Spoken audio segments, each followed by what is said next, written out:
Mbeseha, still on that candidature list, we see presidential aspirant barrister Akere who returned today, greeted by a small group of enthusiastic youths who gathered to receive him as he made a symbolic walk through the streets of the capital. His return follows a week-long trip to the United States where he met with members of the Cameroonian diaspora to share his vision for the future of the La Republic. Let's take a listen to his call to people in the diaspora. Brothers and friends of the DMZ area, I am on my way. I'm coming. Please, let's meet on Saturday. We will discuss, we will speak, we will talk about our country, we will plan our future.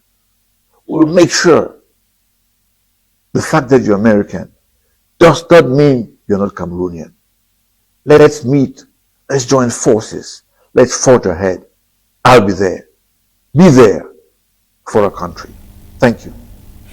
Well, to many onlookers, it was a moment of political theater. Yet another familiar scene in a republic where elections often feel more like coronations or cleverly designed distractions than real instruments of change. But for the people of Ambazonia, Muna's return raised deeper, more painful questions, ones that cut through the applause, banners, and diplomatic rhetoric. Akere is not just any politician. He is a son of Southern Cameroons, born of a lineage deeply tied to the regions, to Ambazonia's political history and the struggle for justice. His father, Solomon Tandeng Muna, once stood as a respected figure in the days when Southern Cameroon still had a voice within the union. But then today, that voice has been choked. That union shattered, and yet Akere continues to participate in a political system that oppresses his own people. While he speaks eloquently about national unity and reform, Ambazonians cannot ignore the contradictions that a man of their own blood now seeks to lead a republic that has militarized their towns, displaced their families, and buried their youth in shallow graves. And more troubling still, he seeks their support to do it. Just days ago, Muna was in the United States rallying the diaspora to support his candidacy, as we just saw in that video. Yet to many Southern Cameroons, this effort would have meant more, far more, if it had been aimed not at Etudi, but at Boya. If that same energy had been directed at rallying the world to finally recognize Ambazonia's rights to self-determination, not another election under a system that has refused for decades to even acknowledge their humanity. There is no denying his intelligence, nor his long-standing role in governance and civil society. But then this is not about personal merit. It is about national betrayal. To campaign for the presidency of a nation that burns Ambazonian villages, imprisons her children, and siphons her resources is, to many, a rejection of the very people he was born from. Leadership to Ambazonians is not a matter of titles. It is a matter of loyalty to the cause of justice. And in this cause, many feel Akere has chosen comfort over courage.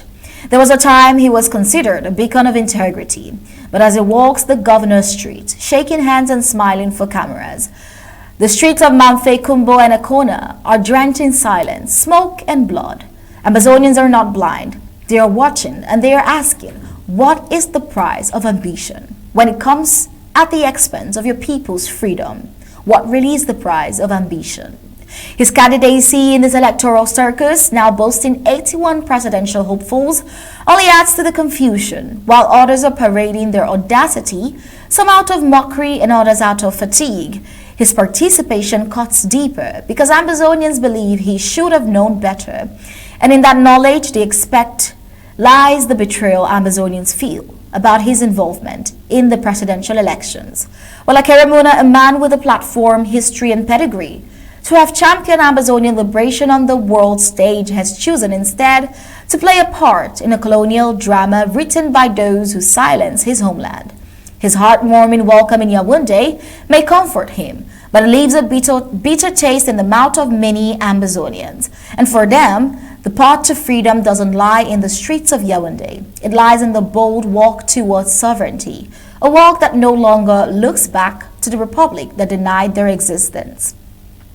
Barrister Mbeseha, considering Akere background, As a Southern Cameroonian, how do you think his decision to participate in La Republic's elections is being received in Ambazonia, and does it risk being seen as a misalignment with the liberation movement?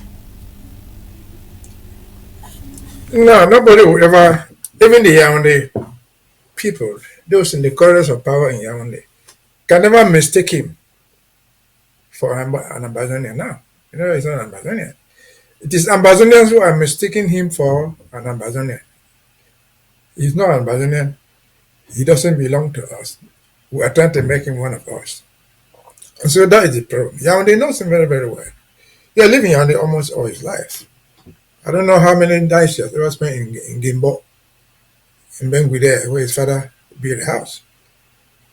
And so the Muna name is iconic in Cameroon politics. His father, I'm sure, was one of the 13 who withdrew from Enugu. His father, I'm sure, is one of those people who turned out at the end of the day, being the traitor, the black leg number one, who is partly responsible for what we're going through. But we're not asking him to pay for the sins of his father. We're asking him to depend on his own records. This gentleman he's a lawyer, a very powerful lawyer. He's known, his most popular thing is fighting corruption, fighting Glencore. What is Glencore? Is the money they stole from Sonora, we just talked a few minutes ago, and kept it in foreign banks. To him, it was a bad thing. It is a bad thing he's caused it. He struggled to prosecute the criminals. But he has never, even a moment, tried to say that the stealing of the oil from Dian, without even an inch of road there, is also theft. He has never pointed that out. I don't remember at any time in his life, especially the last 5, 6, 7 years, ever saying that the struggle we're fighting is legitimate. No. If he's running for president, so be it. That's not the first time. That is his second time. He was a candidate in 2018. He was running in 2018. He paid the 30 million, but at the last minute, he purported to withdraw the support come to. And so, that is it. Do we expect anything to come from him? Not anything can come out of him, but not in our interests.